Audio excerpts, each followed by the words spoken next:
سنة 2010 في تقرير عملته البريتش برودكاستنج كوربوريشن اللي هي مؤسسة BBC الإخبارية المعروفة. عملته عن مية زمزم، وقالت ان مية زمزم فيها عناصر ضارة لجسم الانسان وصحة الانسان بنسب عالية جدا، اللي هي الزرنيخ والنترات. طبعا عنصر الزرنيخ لما بيكون موجود بنسبة عالية جدا في المية ممكن ان هو يسبب السرطانات للانسان، والنترات لما بتكون موجودة بنسبة عالية جدا بتأثر على بتعمل خلل في مكونات الدم، بتأثر على نقل الأكسجين للجسم عن طريق الهيموجلوبين الموجود في الدم. طبعا حاجة زي كده عملت جدل كبير جدا في الأوساط العلمية، عملت جدل كبير جدا في البلاد وفي المدن اللي بتستخدم مية زمزم، وعالميا كمان، لأن مية زمزم عالمية بتستخدم في الشرب بشكل عالمي، لدرجة إن المملكة المتحدة الUK لحد دلوقتي منع استخدام مية زمزم وتداولها ومنع بيعها، والعقوبة بتاعت بيع مية زمزم في الUK في المملكة المتحدة غرامة مالية كبيرة أو سجن لمدة 2 سنين. ولأن مية زمزم بيستخدمها ملايين الأشخاص في بلاد كتيرة، البلاد العربية والبلاد الإسلامية وزي ما قلنا عالميا كمان، ولأن الحجاج والمعتمرين طول الوقت معاهم مية زمزم وبيستخدموها كمصدر أساسي ورئيسي للشرب، هي كمان بتعتبر هدايا للأقارب والأصدقاء. لما يكون حد موجود في الأراضي المقدسة بيجيبها هدية للأهل والأحباب والأصدقاء. طبعا دي حاجة عملت يعني زي زلزال او تشوك كده للناس، ازاي مية زمزم غير امنة للشرب. طبعا مية زمزم بالنسبة لنا احنا المسلمين لها يعني مكانة كبيرة وغالية في نفوسنا، ولها فوائد كتيرة عندنا احنا، فدي كانت حاجة عملت يعني لخبطة كتير جدا. وفي الاوساط العلمية كمان ايه الحاجة او الايفيدنس اللي بنت عليها BBC كلامها دوت او تقريرها ده؟ فبدأت تظهر دراسات وابحاث كتيرة طبعا كانت مثمره جدا ان هي تتكلم عن ميه زمزم، ايه اهميتها، ايه فوائدها، ايه مكوناتها، هل يا ترى المزاعم اللي قالتها BBC ديت مزاعم حقيقيه فعلا، ولا ميه زمزم فعلا امنه وصالحه للشرب تماما. طبعا احنا البحث اللي هنتكلم عنه النهارده ده عملوه علماء وباحثين سعوديين ومصريين، واحنا يعني انا مش هقدر اذكر اسمائهم دلوقتي في الفيديو لانه طبعا هتروح من ذهن المشاهد ومش هتثبت في ذهنه، لكن اللينك بتاع الدراسه بتاعتهم او البحث بتاعهم هسيبه في صندوق الوصف تحت الفيديو او في الديسكريبشن بوكس. وانا بشكرهم بشكل خاص جدا من منصتنا هنا في بيتري لايف، لان العلماء يردوا على كلام بيتقال مرسل كده عن حاجه مهمه زي كده. يعني ميه زمزم دي مش بس مصدر للشرب، هي لها مكانه غاليه جدا في نفوس الناس، وطبعا يعني الناس بشكل عام على فكره، وبخاصه المسلمين طبعا. فان احنا نرد على الكلام ده بشكل علمي بايفيدنس، ساينتفك ايفيدنس، بدلائل علميه، ومش مش بنقول بس انه لا هي امنه، لا احنا بنرد بشكل علمي بابحاث بدراسات انه لا الميه فيها كذا كذا كذا، مش بنقول كلام مرسل. وده الحقيقه دور العلماء فعلا الحقيقيين، ان هم يعني يردوا على الكلام اللي بيتقال بدون ادله بادله علميه. فده يعني انا بوجه لهم الشكر جدا، ودي مهمه العلماء وبتحط على اكتافهم مسؤوليه كبيره جدا. طبعا البحث اللي بنتكلم عنه النهارده اتنشر في المجلات العلميه في ديسمبر سنه 2020. ميه زمزم هي اكتر ميه صالحه للشرب ومتداوله في الشرب بالنسبه لمصادر المياه الاخرى، خاصه في الدول العربيه والاسلاميه. طبعا مصدر ميه زمزم منين؟ من بئر زمزم اللي موجود في شرق الكعبه المشرفه في مكه المكرمه في المملكه العربيه السعوديه. مية زمزم غنية بالمعادن الأساسية المهمة لجسم الإنسان، زي 4 معادن أساسية غنية بيهم مية زمزم، وهي من المعادن الأساسية لجسم الإنسان: الصوديوم والبوتاسيوم والمغنيسيوم والكالسيوم. ال4 معادن دول من المعادن الأساسية لجسم الإنسان. كمان بالإضافة لكده هي غنية بالمعادن والأملاح المعدنية اللي احنا بنقول عليها التريسز إليمنتس أو التريس إليمنتس، اللي هي بتبقى لها كميات ضئيلة جدا ودقيقة جدا، ولكن في نفس الوقت هي مهمة جدا لجسم الإنسان، زي مثلا الفاناديوم، زي المنجنيز، زي الزنك، زي النحاس، زي الحديد، زي الكوبالت، زي الموليبدينيوم. كل المعادن دي اللي هي التريس إليمنت دي بتبقى مهمة جدا لصحة الإنسان، ومية زمزم غنية بالمعادن دي فعلا. كمان في حاجة مهمة جدا، وده هنقوله في البحث بتاعنا اللي احنا بنتكلم عنه، ان مية زمزم ما فيهاش اي تلوث بكتيري، ما فيهاش اي بكتيريا او فطريات، ما فيهاش اي تلوث من الكائنات الحية الدقيقة، سواء بكتيريا او فطريات او طحالب او فيروسات ما فيهاش اي نمو بكتيري. كمان هي مش معالجه كيميائيا، هي زي ما هي كده بطبيعتها الناس بتشرب منها. ما فيهاش اي تلوث كيميائي. وده اللي هنقوله في البحث بتاعنا النهارده بالادله بقى العلميه والمشاهده والاستنتاج والتجربه اللي الباحثين بتوعنا النهارده استخدموا التجربه في اثباته. الدراسه اللي بنتكلم عنها النهارده او البحث اللي بنتكلم عنه النهارده كمان هيثبت ان الاشخاص اللي تناولوا ميه زمزم لفتره طويله وظائف الكلى بتاعتهم كانت ممتازه جدا، ومستويات المعادن الموجوده في الجسم عندهم كانت معدلاتها الطبيعيه جدا. زي ما قلنا، لان ميه زمزم مش ميه عاديه بس ميه كمصدر للشرب، لكن ليها اهميه وليها يعني مكانه خاصه في نفوس الناس وخصوصا المسلمين. لان احنا زي ما احنا عارفين ان الرسول عليه الصلاه والسلام قال ان لها فوائد كتيره ولها فوائد علاجيه وشفاء من الامراض. يعني في حديث عن الرسول عليه الصلاه والسلام انه قال او كما قال ان زمزم لما شرب له. طبعا انا بس في تنويه بسيط ان ده مش معناه ان احنا نترك العلاج الطبي ونترك الادويه ونتجه لان احنا نتعالج بميه زمزم، ده مش المقصود خالص من الحديث. كمان في حديث نبوي شريف عن الرسول عليه الصلاه والسلام ان هو قال او كما قال عليه الصلاه والسلام: خير ماء على وجه الارض ماء زمزم، فيه طعام طعم وشفاء سقم. وده رواه الطبراني عن ابن عباس رضي الله عنهما. طبعا زي ما احنا شايفين ان ميه زمزم ليها اهميه كبيره جدا، سواء من الناحيه الدينيه او سواء حتى من فوائدها للجسم وفي استخدامها كمصدر لمياه الشرب. فهنتكلم بقى عن البحث بتاعنا النهارده، ازاي العلماء بداوا ان هم يشوفوا ازاي هيثبتوا امان وصحه ميه زمزم للانسان. فكل الاسباب اللي احنا قلناها دي النهارده، سواء اسباب دينيه او اسباب عن صحه الانسان او اسباب عن استخدام ميه زمزم، دي اسباب اقتصاديه ان استخدام ميه زمزم في الشرب. دي يعني احنا لو هندور على بديل لميه زمزم في البلاد اللي بتستخدمها كمصدر وحيد للشرب هتسبب يعني ازمه اقتصاديه برضو. فطبعا كل الاسباب دي خلت ان يكون في دراسات كتير، ابحاث كتير تتكلم هل المزاعم اللي قالتها البي بي سي دي مزاعم حقيقيه ولا ده كلام مرسل بس. خصوصا ان تقرير البي بي سي اللي 12 سنه 2010 ما قالش اصلا اي حاله خالص اثبتت سميه من الزرنيخ او النترات اللي موجوده في ميه زمزم. وده هنشرحه في البحث، هنقول ليه نسبه الزرنيخ او النترات او تكوينهم داخل ميه زمزم بالشكل الموجود في ميه زمزم بس مش بيسبب ضرر للانسان خالص، بالعكس ممكن تكون في فوائد بتحصل للانسان في وجود هذه المواد. ده هنشرحه فعلا في البحث، لان دي من النتائج اللي توصل لها العلماء او الباحثين بتوع البحث بتاعنا النهارده. كمان ما اثبتتش اي معدلات للاصابه بالسرطان في مثلا بلاد المملكه العربيه السعوديه او مثلا في مكه المكرمه او في المدينه المنوره او اي مدينه من مدن المملكه العربيه السعوديه، لان هم طبعا بيستخدموا ميه زمزم كمصدر للشرب. فما اثبتتش ابدا اي معدلات للاصابه بالسرطان في المكان اللي هو اكثر المكان استخداما لميه زمزم كميه شرب. فعشان كده بدات الابحاث والدراسات تسال وتقول ايه البي بي سي قالوا دوت، هل في حاجه مستندين عليها يقول ان ده حقيقي فعلا. البحث اللي بنتكلم عنه النهارده ابتدى الباحثين بتوعنا يعملوه على فئران التجارب، وكانوا الفئران بتتناول ميه زمزم كمصدر وحيد للشرب لمده 90 يوم اللي هي مده التجربه او اللي هم 3 شهور. يعني طبعا النتيجه يعني ممكن نقول الكونكلوجن او اللي احنا وصلنا له في نهايه التجربه، بس هنقولها بعد كده بالتفصيل، انه ما كانش في اي خلل او اي تلف في الانسجه بتاعه الفئران اللي احنا استخدمناها في البحث بتاعنا النهارده. ما كانت نسبه الدهون والكوليسترول والدهون الثلاثيه وكل الدهون الموجوده في الجسم كانت في معدلها الطبيعي، وكانت كل النتائج في صالح صحه ماء زمزم للشرب مش العكس. الباحثين في الدراسه بتاعتنا النهارده استخدموا 18 فأر ابيض من فئران التجارب، وابتدوا ان هم يقسموهم ل3 مجموعات.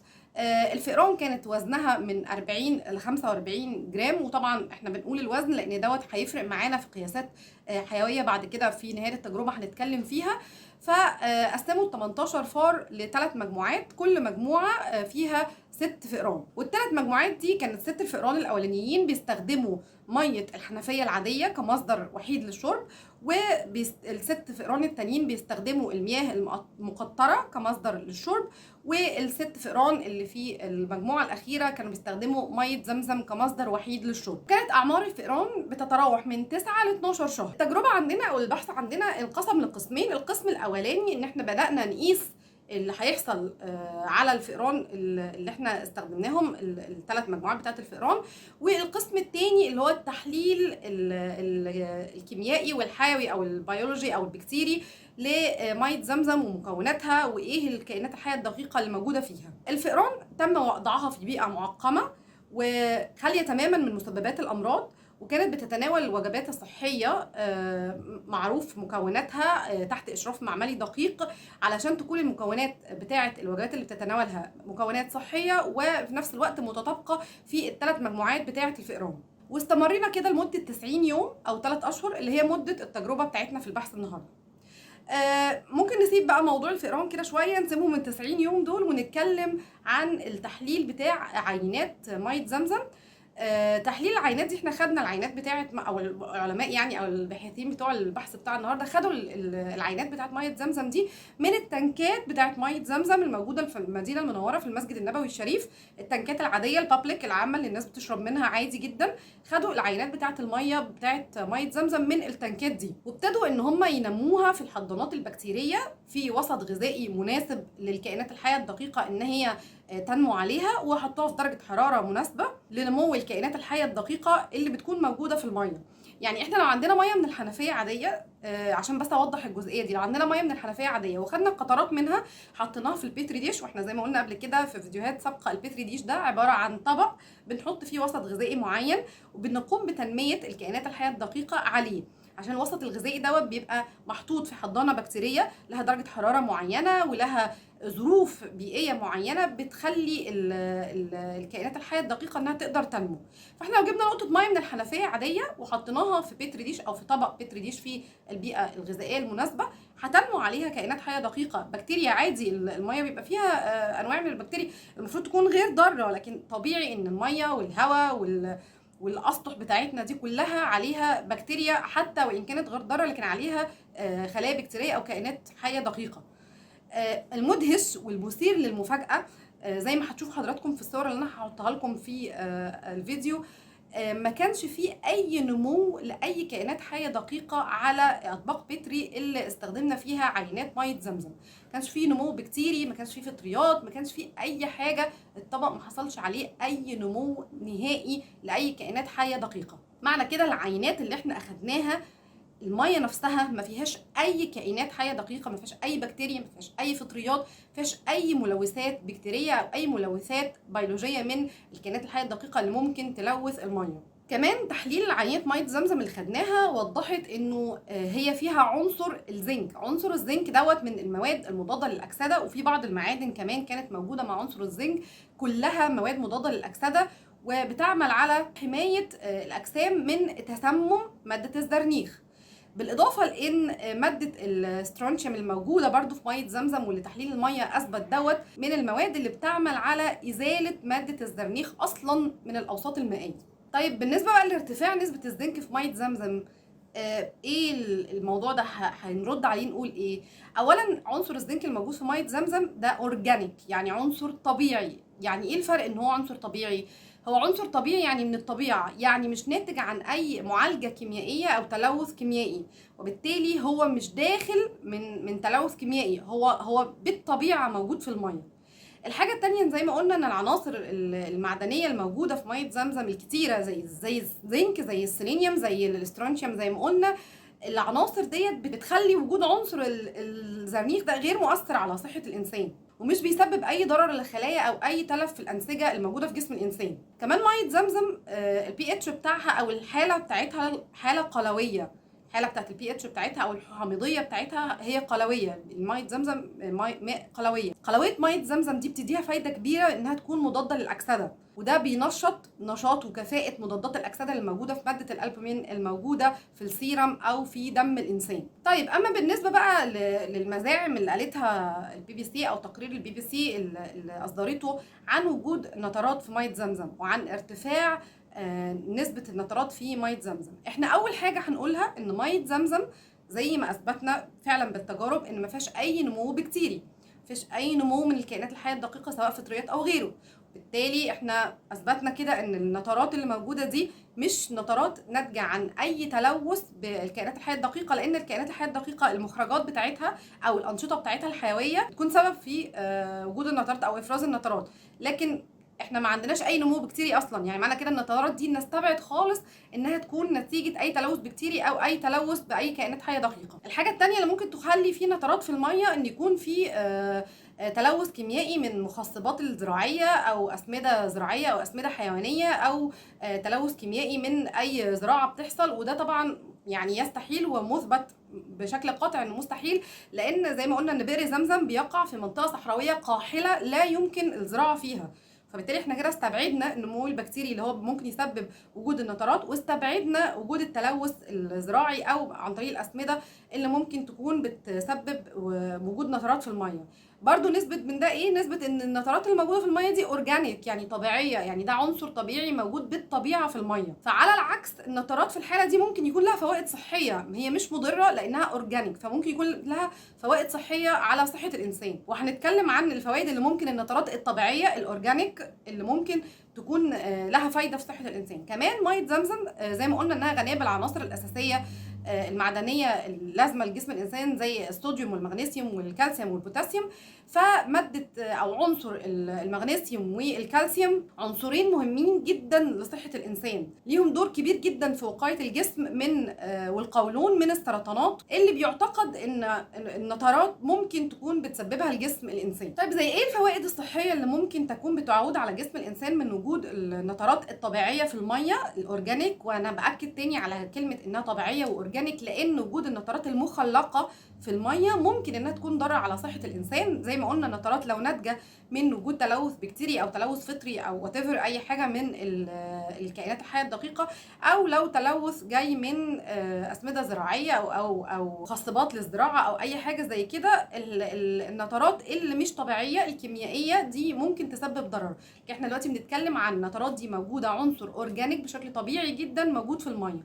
ايه الفوائد اللي ممكن تعود على الانسان؟ اولا النترات بتبقى لها تاثير كبير جدا في علاج تضخم الاوعيه الدمويه، في علاج فشل القلب، في علاج ضعف عضله القلب. بيكون لها تاثير وكفاءه عاليه جدا في زياده تدفق الدم في اجزاء كتيره من الدماغ. النترات الاورجانيك داخل الجسم بتتحول لنيتريت، وده بيعزز الحمايه للجسم ضد الالتهابات البكتيريه المعويه اللي ممكن تسببها البكتيريا المعويه، وبالتالي بيبقى لها دور وقائي وعلاجي في نفس الوقت. الحاجه الاخيره ان هي بتساعد على انخفاض ضغط الدم، وده تفسيره ان انتاج حمض النيتريك في المعده الحمضيه بيسبب توسيع للاوعيه.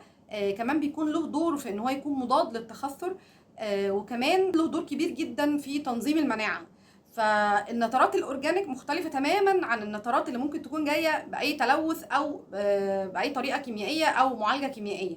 فعشان كده احنا كان مهم جدا نثبت ان النترات اللي موجوده في ميه زمزم هي نترات اورجانيك طبيعيه. ده كان اللي توصل له البحث بتاع الباحثين اللي بنتكلم عن البحث بتاعهم النهارده في تحليل عينه ميه زمزم من ناحيه العناصر الغنيه اللي موجوده فيه، من ناحيه المعادن، العناصر المعدنيه والاملاح المعدنيه اللي موجوده فيه اللي لها فوائد لصحه الانسان مش العكس. نرجع بقى للتجربه بتاعتنا اللي كنا سايبين فيها الفئران 90 يوم او 3 شهور اللي احنا قلنا عليهم. الثلاث مجموعات بتوعنا لو تفتكروا احنا كنا قايلين احنا مقسمين 18 فأر تجارب لثلاث مجموعات، في كل مجموعه فيها 6 فئران. بدانا نقيس الحاجات الحيويه والبيولوجيه الموجوده في المجموعات بتاعه الفئران. اول حاجه شفنا حمض البوليك، لقينا ان في انخفاض ملحوظ في حمض البوليك في الدم. فين؟ في مجموعه الفئران اللي كانت بتاخد ميه زمزم كمصدر وحيد للشرب. طب احنا ممكن نفسر ده بايه؟ نفسر ده بالحاله القلويه لميه زمزم، بتعمل على افراز حمض البوليك، بتجعل البول يميل للقلويه، وده بيساعد على افراز حمض البوليك، وده يخلي ميه زمزم تعتبر عنصر واعد في المستقبل لعلاج مرض النقرس. رغم كده الفئران اللي استخدمت ميه زمزم كمصدر وحيد للشرب ما اظهرتش فرط شديد في حمض البوليك في الدم، ده كان انخفاض ملحوظ بس في نسبه حمض البوليك في الدم، وده كمان يعني ان لها دور كبير في تخليص الجسم من مركبات اليوريات اللي هي بتسبب حصوات اليوريت في الكلى. طيب جينا نقيس وظائف الكبد، لقينا ان مستويات تخليق وانتاج البروتين اللي هو ده بيبقى وظيفه اساسيه من وظائف الكلى كانت في معدلاتها طبيعيه جدا. ما كانش في اي احصاءات او اي دلالات بتوضح اي فروق في مستويات البروتين او تخليق البروتين في الجسم. كمان كان تاثيرها على مستويات الكوليسترول والدهون الثلاثيه في الدم في الثلاث مجموعات، كانت مستوياتها في المعدلات الطبيعيه في الثلاث مجموعات. لا والاكتر من كده كمان والمثير جدا ان المجموعه اللي اعتمدت على ميه زمزم للشرب بس يعني سجلت انخفاض ملحوظ في نسبة الكوليسترول في الدم مقارنة بالمجموعتين التانيين اللي هم بيحصلوا على مية الحنفية العادية كمصدر للشرب أو مية مقطرة كمصدر للشرب. وده كان في الثلاث نقاط زمنية اللي حددها الباحثين بتوع البحث بتاعنا النهاردة، اللي هو بعد شهر وبعد شهرين وبعد 3 أشهر كان في انخفاض ملحوظ في نسبة الكوليسترول. وده تفسيره ايه؟ تفسيره انه المحتوى المعدني العالي، الاملاح المعدنيه الكتير الموجوده وغنيه بيها ميه زمزم بتعمل كعوامل مساعده او محفزه لتكسير الدهون واستهلاكها في الجسم. ودي مش على نوع واحد من انواع الدهون، ده على الكوليسترول، الدهون الثلاثيه والجليسرين بيتم تكسيرهم واستهلاكهم في الجسم، بيتم تكسيرهم لوحدات اوليه مناسبه لاستهلاكهم في الجسم. وده طبعا بيقلل نسبه الدهون في الجسم وبيقلل المخاطر الصحيه اللي ممكن يسببها ارتفاع الدهون بجميع انواعها في الجسم. طيب بالنسبه بقى للمخاطر اللي قالتها BBC على ان ممكن ميه زمزم تكون بتسبب السرطانات للانسان في جسم الانسان، البحث اثبت ان ميه زمزم ميريكلاس يعني هي ميه معجزه. ليه؟ لانه لقوا ان لها تاثير قوي مضاد للسرطان. بداوا يدرسوا ده على الخلايا بتاعه الكبد، وبداوا يلاقوا ان ميه زمزم بتسبب موت وانخفاض عدد الخلايا السرطانيه في الخلايا الكبد المصابه بالسرطان. وده برضو سببه المكونات المتوازنه لميه زمزم اللي بتعمل على انها تكون متكامله في انها تكون مضاده ومقاومه لمرض السرطان. وطبعا سبحان الله الميه فعلا بتركيبها الطبيعي فيها مكونات وعناصر معدنيه متوازنه. عشان كده انا بقول انه الطريقه او التكوين اللي معموله بيه ميه زمزم، التكوين الطبيعي ليها هو اللي بيعمل لها ده. يعني مش علشان النسبه دي عاليه او النسبه دي عاليه يبقى ممكن تسبب سرطان، لان التكوين كله الباكج كله بيقدر ان هو يتكامل ويتوازن مع بعضه علشان يكون مفيد لصحه الانسان مش العكس. كمان في البحث بتاعنا النهارده عملوا التجربه دي على الخلايا السرطانيه للثدي، ولقوا انه استخدام ميه زمزم بيعمل على انخفاض عدد الخلايا السرطانيه وبيعمل على انخفاض قابليه الزياده لان هو بيسبب موت الخلايا السرطانيه. طيب دوروا كمان على سرطان الرئه، عملوا التجربه دي على سرطان الرئه البشريه، فلقوا انه نفس الحكايه بتحصل، ان ميه زمزم لها قدره وتاثير قوي شديد جدا على ان هي توقف دوره الخليه في مراحلها الاولى، وبالتالي بيحصل انخفاض ملحوظ في عدد الخلايا السرطانيه ومقاومه الخلايا السرطانيه الموجوده في سرطان الرئه البشريه. يعني دي اتجربت على رئه بشريه مش حتى على حيوانات التجارب المعمليه. في حاجه كمان الدراسه تعرضت لها، تاثير ميه زمزم على صغار الفئران. لقوا ان في ارتفاع ملحوظ جدا في نسبه الهيموجلوبين في الدم لصغار الفئران اللي اعتمدت على ميه زمزم كمصدر للشرب، مقارنه طبعا بالمجموعتين التانيين. زي ما قلنا المجموعه بتعتمد على ميه الحنفيه العاديه، والمجموعه اللي بتعتمد على الماء المقطره كمصدر وحيد للشرب في التجربه بتاعتنا. كمان ما حصلش ان كان في اي خلل في مكونات الدم الاخرى. كل نتائج وتحاليل الدم ما كانش فيها اي خلل في مكونات الدم الاخرى، فقط كان في ارتفاع ملحوظ في الهيموجلوبين. معنى كده ان الارتفاع الملحوظ في الهيموجلوبين ودي حاجه كويسه ما كانش على حساب اي مكون من مكونات الدم التانية. وده بيقول كمان ان ميه زمزم امنه للشرب بالنسبه للاطفال الرضع، مش بس البالغين ومش بس الكبار ان هم يقدروا يستخدموها، كمان الاطفال الرضع اللي ممكن يشربوا ميه زمزم امنه جدا ان هم يشربوا منها. احنا كنا قلنا في بدايه البحث انه الفئران اللي احنا وزناهم كانوا من 40 ل 45 جرام، علشان كده احنا كنا بنشوف الاوزان بتاعه الفئران وصغار الفئران اللي لسه مولوده علشان لقينا انه المجموعه اللي كانت معتمده على ميه زمزم للشرب اظهرت زياده في الوزن الجسم لصغار الفئران اللي لسه مولوده، مقارنه برضو بالمجموعتين التانيين. كمان قاسوا الانعكاسات الحسيه والحركيه لصغار الفئران، اللي هي الانعكاسات الحسيه والحركيه دي اللي هي ردود افعالهم الطبيه اللي بتتقاس بعد الولاده. قاسوها بعد الولاده ولمده الاسبوعين الاولانيين، وكانت في معدلاتها الطبيعيه جدا. بالعكس كانت كفاءتها اعلى في المجموعه اللي اعتمدت على ميه الشرب، ميه زمزم كميه للشرب، اكتر من المجموعتين التانيين. اخر جزء هنشوفه في البحث بتاعنا النهارده كان الجزء التشريحي. الانسجه بتاعه الكلى اظهرت تشريحيا، انسجه الكلى اظهرت انه ميه زمزم امنه جدا للشرب، وان مفيش اي اختلاف او اي فروق ما بين انسجه الكلى في اي من الثلاث مجموعات اللي اعتمدوا على مصادر مختلفه لمياه الشرب. كانت الانسجه كلها مش مسجله اي تلف، مش مسجله اي خلل في الانسجه، بالعكس كان مفيش اي فروقات ما بين الثلاث انسجه دول. البحث كده تطرق لتكوين المكونات والعناصر اللي بتكونها ميه زمزم، وقال ان فعلا المواد اللي فيها مش بتسبب اي ضرر للانسان. بالعكس احنا اثبتنا دلوقتي في البحث ان المواد دي ممكن تكون لها فايده كبيره للانسان، وان تكامل وتوازن المواد دي مع بعضها هو اللي بيخلي ميه زمزم هي ميركلس او معجزه في ذاتها. ان كل التكامل بتاع العناصر بتاعتها دي هو اللي بيخليها ميه امنه، وبالعكس لها فايده. لكن انا لو ركزت على عنصر معين وقلت العنصر ده عالي من غير لما ابص على بقيه العناصر، من غير ما ابص على بقيه المكونات، ده يعني تصيد، لان الحاجه دي ممكن ان انا اعمل بيها بلبله واقول كلام مرسل كده بدون اي ايفيدنس او اي ادله ان هي فعلا بتسبب ده. لان انا لو بصيت على المكونات متكامله هلاقي ان هي حاجه امنه ومفيده للانسان، مش العكس. الحاجة التانية ان هم درسوا فعلا على فئران التجارب، وبعض الحاجات التشريحية كانت على أنسجة بشرية، لقوا ان هي بالعكس ما بتسببش اي سرطانات، ما بتسببش اي تلف او خلل في الأنسجة. بل بالعكس كانت في بعض التجارب اللي احنا كنا بنعملها على مدار البحث اللي احنا اتكلمنا عنه، كان بيحصل انه بيبقى المجموعة اللي بتستخدم مية زمزم دي لفترة طويلة، 90 يوم او 3 شهور تعتبر فترة طويلة، ان احنا لو في اي حاجه ممكن تسببها الميه هتظهر. فبالعكس احنا كنا بنلاقي انخفاض ملحوظ مثلا في الكوليسترول، في الدهون. يعني كنا بنلاقي ان ميه زمزم صحيه وبتساعد في الوقايه من الامراض وفي بعض العلاجات، مش العكس. فانا حبيت اشكر الناس اللي عملت البحث ده، لانه فعلا كلام زي كده على ميه زمزم ممكن ان هو يعمل خضه كبيره للناس، ممكن ان هو يأذي مشاعرهم انه ميه زمزم ولها يعني مكانه كبيره جدا في نفوسنا احنا المسلمين. ما ينفعش ان احنا نتكلم عليها كده كلام مرسل، او نقول ان هي بتسبب ضرر او ان هي خطر على الانسان ومفيش حد يتصدى لده ويرد عليه. لو عجبكم الموضوع بتاعي النهارده يا ريت تعملوا شير للفيديو على الفيسبوك وتعملوا لي لايك على اليوتيوب وتقولوا لي تعليقاتكم على الموضوع. وهل يا ترى حد فعلا قرا البحث بتاع البي بي سي دوت، وكان ايه يعني كان ايه رد فعلكم على البحث ده؟ يعني هل صدقتوا الكلام ولا حاولتوا ان انتوا تدوروا مثلا على حاجه علميه تقول انه هل ده حقيقي ولا مش حقيقي؟